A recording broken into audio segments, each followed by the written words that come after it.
The Tom Woods Show, episode 496. Prepare to set fire to the index card of allowable opinion. Your daily dose of liberty education starts here. The Tom Woods Show. Hey everybody, there's an excellent case to be made for buying gold for the long haul, but we shouldn't forget about silver, according to Peter Schiff and the folks at Schiff Gold, who have just released a free report, The Powerful Case for Silver. Check it out at tomwoods.com/silver. Welcome to the Tom Woods Show. Today we are talking about Wilsonianism because I read an article by Paul Gottfried in the Journal of Libertarian Studies not long ago, and I thought, come on, for heaven's sake, we got to talk to Paul about this. This is a 25-year anniversary of this article, and it's great, and I love talking to Paul, so 2 and 2 made 4, and here we are talking to Paul Gottfried, who is a historian who holds a Ph.D. from Yale University. He is Professor Emeritus of Humanities at Elizabethtown College. He's the author of numerous books, including Multiculturalism and the Politics of Guilt, Leo Strauss and the Conservative Movement in America, The Strange Death of Marxism, and Conservatism in America. Before I bring Paul back on, I want to tell you folks, I realized I hadn't done this yet, that the website for Contra Krugman is up. The website, or at least a landing page, is up at contrakrugman.com. Those of you who have been listening for a while will know that's the podcast Bob Murphy and I are starting very, very soon, where every single week, it'll be a weekly podcast, we will critique Paul Krugman's New York Times column. And we're just going to keep on doing it. We're going to teach economics by refuting Paul Krugman week after week. So do check that out. There's a really neat video up at contrakrugman.com, so do please check that out. All right, Paul Gottfried, welcome back to the show. Thank you for having me.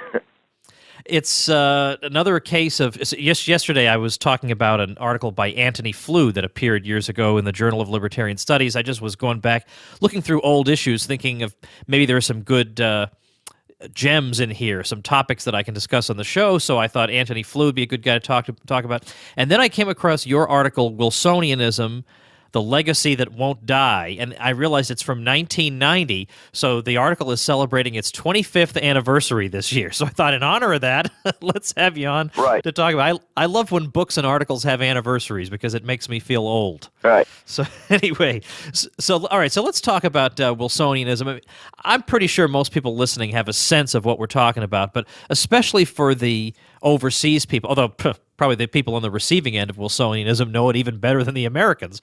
But give me a working definition of what we mean when we say somebody is a Wilsonian.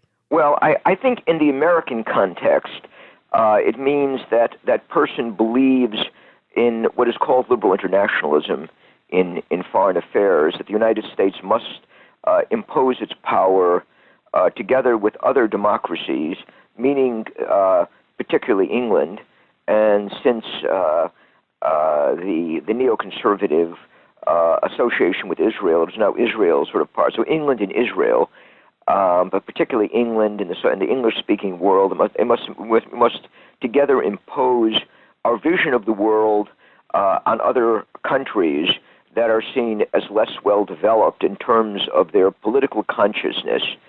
That is to say, we have a moral duty as an exceptional nation, which is a term that I hear most of these Republican candidates for the presidency using. We have a moral duty to make other countries like ourselves, and if this does not happen, these countries can become a danger to our way of life. Moreover, if we fail to carry out this moral mission, people are going to languish in superstition and political backwardness. So what Wilsonianism is sort of what I think Edmund Burke referred to as an armed doctrine that he associated with the French Revolution. It's simply an updated version of that. And I think by now, although it goes back to and is associated with Woodrow Wilson, I think you and Richard Gamble and other scholars have pointed out that there is a very long tradition or very long genealogy for Wilsonianism, going back, one might say, even to the founding of the United States, that the United States is an exceptional nation and that it has a duty to make other countries like itself. Is it the case, in your opinion, that Wilson sincerely believed these things, given that he apparently made numerous exceptions over the course of his life, particularly, obviously, in the case of the Treaty of Versailles, Right. where he had denounced the existing standards of international political conduct, and Right. then he joined in that exact kind of behavior? Was some people, his apologists would say, well, he was outnumbered at the conference and there was only so much he could do and he did the very best he could. Is this a case of he was just outnumbered and he did the best he could, or is it a case of he believes his principles when it's convenient for him? How do you sort that out? Well, I think it is impossible, as I've argued in a long article I wrote in Historically Speaking on the relation between the old WASP patriciate in the United States and the neoconservatives. It is impossible to separate Wilson's ideals from his Anglophilia. And once World War I begins, with his loathing of the countries that dare to fight England, particularly the Germans, so that for Wilson, maintaining Anglo-American world supremacy is inextricably wrapped up with his vision of a global democracy, or the entire world being transformed to look like the United States. I think in the Treaty of Versailles it's true that he does give in on certain points, but I think that his support of one side in the war as the righteous side, I think a point that Richard Gamble makes in his book, The War for Righteousness, and his view of the other side is totally evil. I think sort of eases his conscience about the fact that it was not an entirely just treaty. Moreover, there are people who have argued the Treaty of Versailles was eminently just. The Germans and Austrians and Hungarians and the others got exactly what they deserved. They were evil countries that were trying to trample on the Western democracies.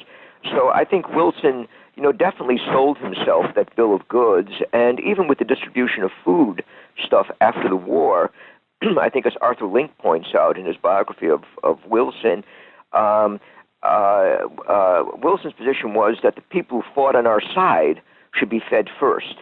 The other people, if they landed up on the other side, were necessarily evil. The Croatians weren't as good as the Serbs because the Serbs fought with us. So that I think his moral righteousness allowed him to believe that the Treaty of Versailles was not, really a bad deal, considering that the side they had fought represented total evil. I'm pretty sure Paul Johnson, a historian both of us are familiar with, said in his book Modern Times, I think he took the position that the Treaty of Versailles was actually not so bad. And right. I think that's part of his general tendency to be a contrarian. Well, and no, sometimes, I don't think it's to be a contrarian. He's a British, imperialist. A British imperialist who hates the Germans. He seems to buy into the Fisher thesis, although he offers absolutely no evidence for why it is correct or why Fisher's claims are correct. He just accepts it. And another one is Victor Davis Hanson, who thinks they treat... Who's much worse. I can enjoy a lot of what Paul Johnson has written on other topics. Right. I just can't enjoy Victor Davis Hanson on any level. Because he's a monomaniac. It's the Anglo-American world is good and democratic, and the Germans and Russians are evil, or something like that. And we get this, and he even pushes us back, Kagan, to the ancient world. So the Athenians are fighting, are their precursors of Anglo-American democracy, and the Spartans are the German heavies, 2,400 years ago. So it's impossible to read Kagan, unless you accept his prejudices, which neither one of us does. Yes, that's right. In fact, before I forget about Paul Johnson, I remember back around the time, I think it was around the time of the Persian Gulf War of 1991, he had a cover story on National Review. I'll never forget the title, What the World Needs Now, Western Imperialism. Right. Yeah, great. That's just what we all need. And I was thinking to myself, I had too much disposable income. What can I blow it on that will accomplish nothing? Would you say Donald Rumsfeld is a Wilsonian? Not really. I think he's pretty much of a kind of technician, a Washington bureaucrat who's sort of fascinated by the use of force. But the neoconservatives, who are, in a sense, the ultimate Wilsonians, did like him during the Iraq War. But I just don't see that mindset in Rumsfeld. I was just wondering because he didn't speak of war entirely as an instrument of the advancement of American interests, although he did speak of it that way. He did also talk about liberation and how wonderful it is, and because he was trying to soothe us when things started to turn sour. He said, "Well, the liberation of a people can be, sometimes a messy process." Right. He was saying so. He did push that, and I wondered, was that just for public consumption? Yes, I think it was for public consumption, and also he was availing himself of the rhetoric, one might say, of American international relations. You're supposed to say that because American international relations has been predicated on Wilsonianism for many, many decades. So, when Johnson, was bombing Vietnam, he spoke about bringing democracy to the Mekong Delta.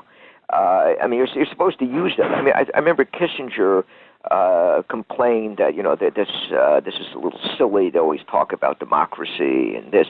And then he had to sort of backtrack and say, well, of course, this is our ultimate aim, but, in the meantime, we have to do something else. I always like to point out that when Mussolini attacked Ethiopia in 1936, he spoke about bringing progress in modern civilization to the Ethiopians. He never attacked them, by the way, with all due respect to Christopher Hitchens, who makes his claim, as Monophysite Christians, fighting them in the name of Roman Catholicism. I cannot come across him ever say, and I've read all this fascist literature. He always appealed to progress, and bringing people the gifts of modern civilization by gassing them, I suppose. So you get something that sounds like Wilsonianism in most forms of imperialism. The British imperialists toward the end sounded very Wilsonian. They were in Africa to bring these people democracy and women's rights. They use the same kind of language. It's sort of the last gasp, one might say, of Western imperialism, Wilsonianism. So I think it serves that purpose, as well as energizing Americans to fight wars which we would do well to stay out of. But when the British would say things like that, is that always just a gimmick to bring people on board? Because even today, you can find people who... I had somebody on this very show who defended the British Empire on the grounds that these were obviously backward people, and you can talk about brutality all you want, but the fact is, now they have indoor plumbing, now they have infrastructure, now they have hospitals, now they have some semblance of order. I don't think that's just an afterthought. Surely that's part of the... what we'll call the warp and woof of British imperialism, isn't it? That we are bringing something of what makes us great to these people. Yeah, I think that's always been present in imperialism. But, the British did not claim in the 19th century, to the height of imperialism, that they were bringing democracy or human rights or this sort of thing. They may have, prohibited the burning of widows on the pyres of their dead husbands or tried to end the slave trade, but it was fairly limited, and they assumed that cultures were simply different, the British could bring some gifts of civilization to other parts of the world, but they pretty much, had to leave things as they are. But the missionary spirit, that is tied up or attached to the notion of modern democracy, or that this is a perfect form of government which suits everybody. I think so this really comes later, together with something else that I came across about 25 years ago, that you have American academics who at one point were given the job of writing constitutions for other countries. This was their job. Constitutions that will look like our Constitution, and not the one that, of course, was written by Hamilton and Madison and Jay, but the one that we have right now. So I think this is this is another, one might say, manifestation of the Wilsonian spirit. That we can make other countries just like us by giving them, the appropriate constitutional document. You mentioned in your article a thesis common to some historians, and I remember, for the life of me, I can't remember the name of the author, but I remember reading a book in graduate school that made this thesis that in the 20th century, the world's choice is really between Lenin and Wilson. Like, right. These are the two polar opposites. And it's not quite as It's not quite the same thing as Hillary versus Bush, because at least I can identify a difference between Lenin and Wilson. But for heaven's sake, is that those are my choices? It's two forms of international crusading, and that's it. You pick the kind of crusading you want, and that's your choice. Yeah, I unfortunately, this may be correct. I know that John Lukács makes this argument, and there's another historian who wrote. His name just actually escapes my mind right now, but he was a Marxist, and this choice may in fact be the one that we face. Lukács, though, has an interesting argument about this, that the Wilsonian choice may not be international democracy and crusading. It may also be nationalism, the self-determination of countries.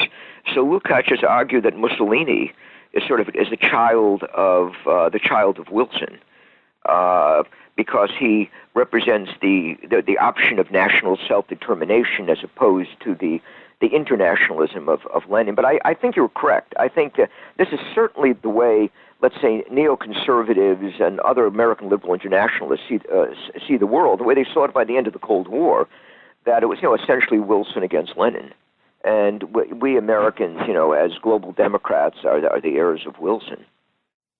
Well, as I think I may have said in the last time you were here, the foreign policy difference that we're allowed to have in the U.S. is between basically neocons and realists. Yes. And this is supposed to be a vast chasm separating these two positions, because the neocons supposedly want to spread, as you say, democracy around the world, and democracies are less likely to go to war with each other and this and that.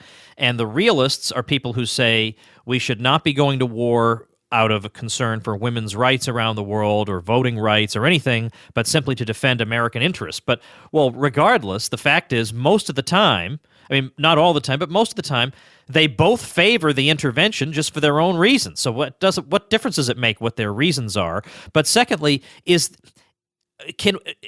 are they being sincere? Are the neocons really being sincere when they say we just want to spread democracy around the world? Because it seems like when they've done it, the regimes that have resulted have been so grotesque that even they themselves have to think maybe this was a bad idea. Yeah, I think they do believe this, though it's usually filtered through all kinds of prejudices and ethnic attachments, so that whatever Israel does to extend its influence, it's doing in the name of democracy. Whoever opposes Israel, just has made-up grievances. We have to pretend that 800,000 or more Palestinians were not expelled; they just were driven by totalitarian leaders to leave their homes. So I mean, a lot of what they tell you is simply based on their own ethnic prejudice. They obviously hate the Germans, no matter what the Germans do. They don't much like the Russians.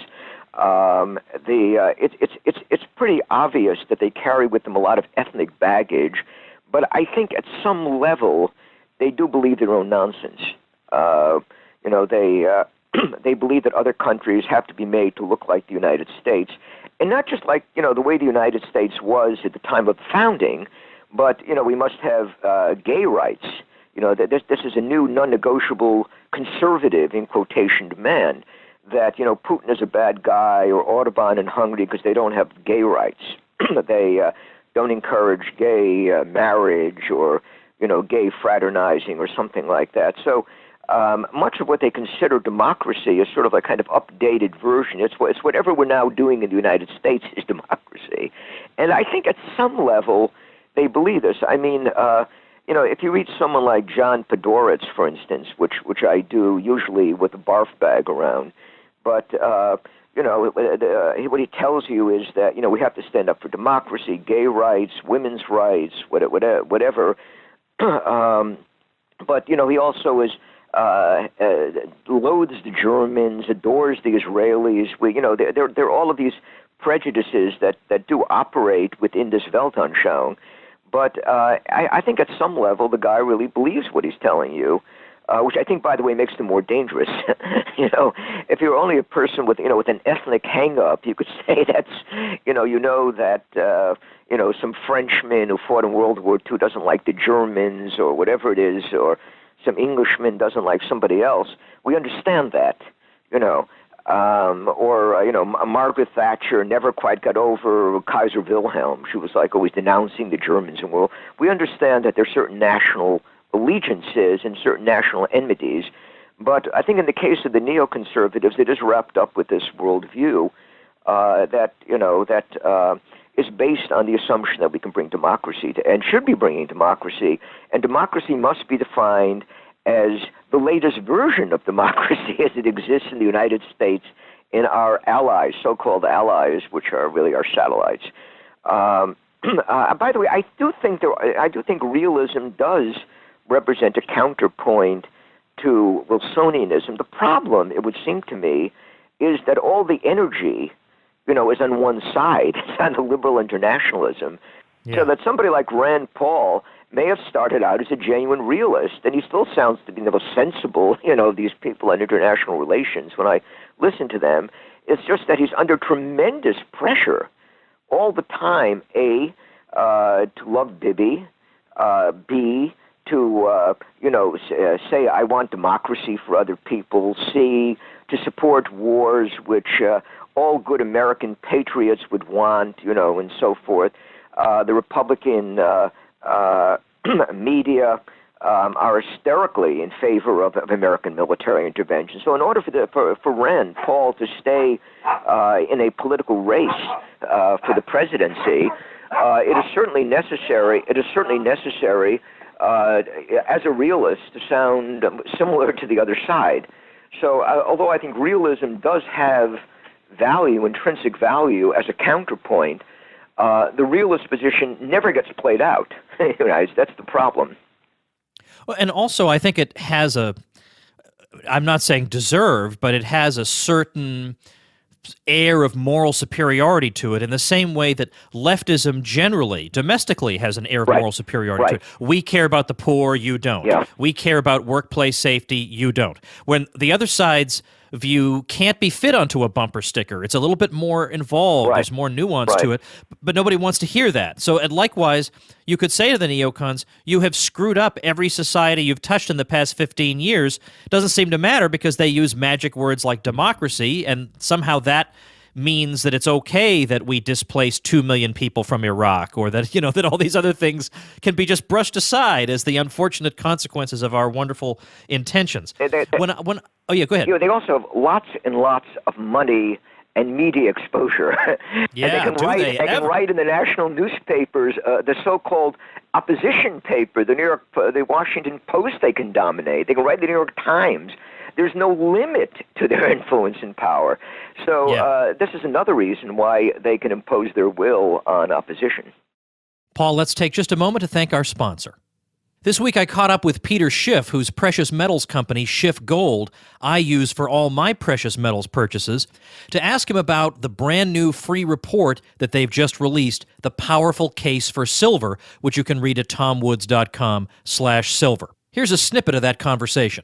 Peter Schiff, why of all possible things I should spend my money on, should I be spending money to accumulate some silver? Well, silver historically has been a monetary metal. It has a special place, certainly in American history. It's in the Constitution, gold and silver, legal tender. And I think there's going to be a crisis in paper money, and silver is going to be a safe haven investment. You can't just own gold. And I think in certain circumstances, silver may work better than gold in exchanges. And so Americans should have money invested in both precious metals. They are historically been used as money, and I think they will be used as money again. Check out that free report at tomwoods.com/silver.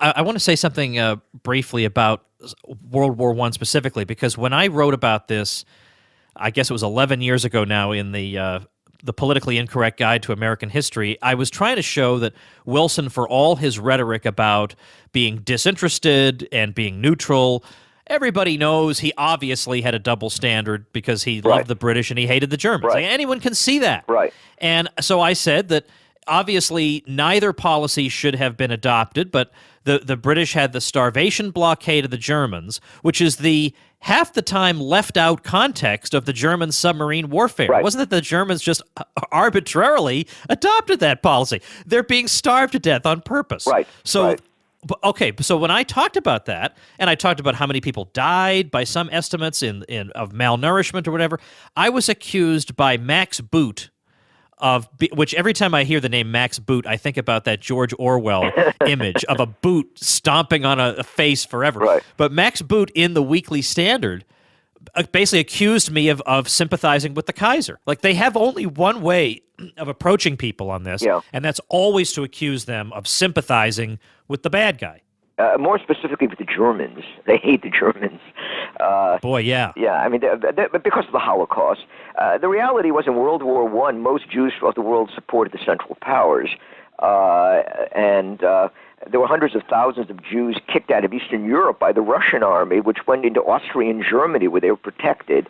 So wait a minute. Wait, Paul, hold on for a minute. I didn't realize that about most of the Jews supporting the Central Powers. Does that help to account for why the Balfour Declaration occurred when it did? No. The Balfour Declaration was different. They were afraid of losing Jewish support because the Germans were trying to woo Jewish support by making vague promises of a Jewish homeland.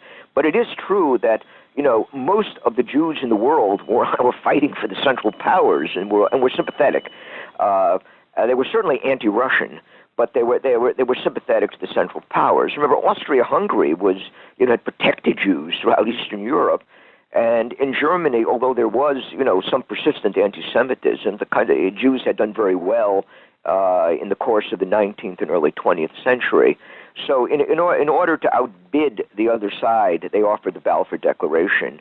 But I thought you were surprised to discover that the Russian army displaced all these Jews, which they did, mostly in Poland, eastern Poland, Galicia, other places, as the army came through there. And the Jews are all going to flee westward. Many land up in Germany, and this fuels anti-Semitism between the war, because the German Jews were living there. They were like Germans. Eastern European Jews were culturally and linguistically very different. And many of them end up in Hungary as well. And this, unfortunately, plays into the hands of anti-Semitic groups in the interwar period. But there had been an enormous displacement of Jews because of the Russian army. And the Germans and Austrians protected the Jews. At one point in your article, and of course I'm linking to the article and to some other topics that we talked about in some book titles. Today's show notes page is tomwoods.com/496, so people can read this. But you reference Kagan, who apparently is of the view that the German Kaiser and Hitler and Stalin, the three of them were basically part of one great American crusade. Like, they're all moral equivalents. Yes, they are. Portrayed them as. I mean, that's obviously false. And George Kennan even said in the mid-1940s that if we could just have had the Kaiser back right. and not have destabilized anything, obviously the world would be much better. Yeah, no, I totally agree. I think he was horribly inept in international affairs. He was not a villain. But there is a book by a man named John Roll, who is really, the ultimate example of a self-hating German, who did a biography trying to, it's a several thousand-page biography trying to compare the Kaiser to Hitler. The problem is many of the statements that the Kaiser makes are taken out of context or just garbled. No, he has never struck me as any kind of villain, but rather horribly inept in international affairs, though, a decent ruler at home. Kagan assumes the Fisher thesis. In fact, most of the neocons and Straussians do. And, okay, tell people what the Fisher thesis is. Fisher argues that the World War I was caused by a premeditated German plan to create a great empire, German empire, by swallowing up most of Eastern Europe, by making France almost into a third world country, occupying the eastern part of France, taking Belgium and other territories, and that the Germans launched the war, which they know will be a European-wide war, because they think they can, vastly expand their empire and reduce others to, one might say, almost to serfs within a great German empire, a German imperial structure that they were going to build, which would be some kind of proto-Nazi dictatorship. there is virtually no evidence for anything that Fischer writes. And I've seen just about every page of his work, Griff nach der Weltmacht, Germany's bid for world power. I've seen it refuted multiple times, and I've also seen evidence that he has twisted statements made by von Moltke, who's the German commander, and others. And what he takes, sort of in desperation and ineptitude on the part of the Germans, and sees this as, part of something very different, a kind of imperialist arrogance, which led to what was an intended war, European-wide war. One of the curious things is that Fischer never looks at what the other countries are doing. Because anything he accuses the Germans of doing, like having war plans, exist on the other side. The other sides, certainly the British were looking for a fight. Churchill was looking for a fight. Poincaré in France was. And if you read a book by Sean McKeegan that came out a few years ago on Russia in World War I, it shows that the Russians planned to attack Germany in 1914 when they assembled 1 million men on the German and Austrian-Galician border by August 1st, 1914. The Germans were one of the last to mobilize their army. So, obviously, they were not the only players. And their argument that they had been encircled by the other side was perfectly correct.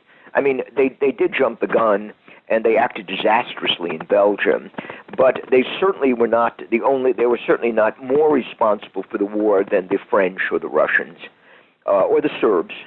And I think the British play at least as much of a role in the road leading up to the war as the Germans.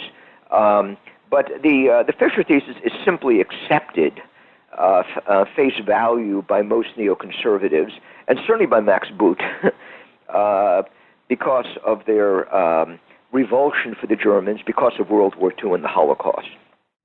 Paul, if people want to read more about this, obviously they should read this article of yours and some of your other work, but if they want to get a sense of Wilsonianism and specifically get a good sense of the correct way to understand World War I, what can you recommend in terms of books? Well, okay, I was going to recommend... In English, preferably. Preferably in English. That's tough. I was going to recommend a book, by the way, that I'm working on right now, a book of essays, mostly on World War I, dealing with this. There is a very good essay by our friend Ralph Raico. That's right. On Churchill, and I think it is indispensable reading. There is a piece by Murray Rothbard on the United States in World War I that I strongly recommend. There's a book by a man named Walter Karp on American intervention in the war, which is very good. This book by Sean McKeegan, which was published by Belknap Press at Harvard a few years ago, I think it came out about 4 years ago, is certainly worth reading. It's on Russian World War I. The best work I have seen on World War I in the English language are the essays and text of Harry Elmer Barnes. It's better than just about anything else that I've read in English. But some people would say that Barnes, because he was writing on World War I in the 1920s, is out of date now. He didn't have access to the sources we've got. Well, I do not. This to me is a nonsense argument. Most of the sources that I've seen that have come out since then would seem to argue in favor of what he's saying. My only criticism of Barnes is he's insufficiently critical of the British role, and Edward Grey and Churchill, who were certainly warmongers in this period, and were preparing for an inevitable confrontation with Germany, which was their continental rival. But on the French and Russian role, I think he's excellent. McKeegan, by the way, does use documents that were made available after the fall of the Soviet Empire, and everything he shows just confirms what Barnes says about the belligerent intentions of the Tsarist government in 1914. Okay, well, that's interesting to hear, because I've heard Barnes dismissed on those grounds. Well, by the way, one of the reasons Barnes has been dismissed is that he's a Nazi atrocity minimizer after the Second World War, and I think yeah, that really surprised me. Mm-hmm. Yes, it does surprise me, because he is certainly not writing from a pro fascist or Nazi point of view. I mean, if you read his work on the earlier stuff, it's clear that he is a kind of man of the moderate left who is writing. I think he just became so sick of war propaganda, he went off in the other direction. Yeah. That was my feeling as well. One thing I would add, also by Ralph Raico, is in a collection of essays that he has called Great Wars and Great Leaders, a Libertarian Rebuttal. He actually starts off with a chapter on the coming of World War I. Right. And he assesses the different arguments as to who was to blame the most and so on. So, and he talks about the steps and the historical events that occurred. So I'm going to link to that also. This is going to be the most important and chock full show notes page ever, tomwoods.com/496. Well, when your book on fascism comes out, I guess in the relatively near future, I hope you'll come back and we can return to the subject of fascism, which is always, in a macabre way, kind of fun to discuss. Yes, the book will be out in mid-November, so any time afterwards would work. All right, we'll definitely do that. Thanks for your time today, Paul. Okay, bye. And that is it for today. TomWoods.com/496 is the show notes page, but equally important, ContraKrugman.com. Come on now, check that baby out. Let your friends know that help is on the way. It's going to be a lot of fun. I'll have more announcements about Contra Krugman coming up in the near future. Thanks for listening, everybody. See you tomorrow. Become a smarter libertarian in just 30 minutes a day. Visit TomWoods.com to subscribe to the show for free, and we'll see you next time.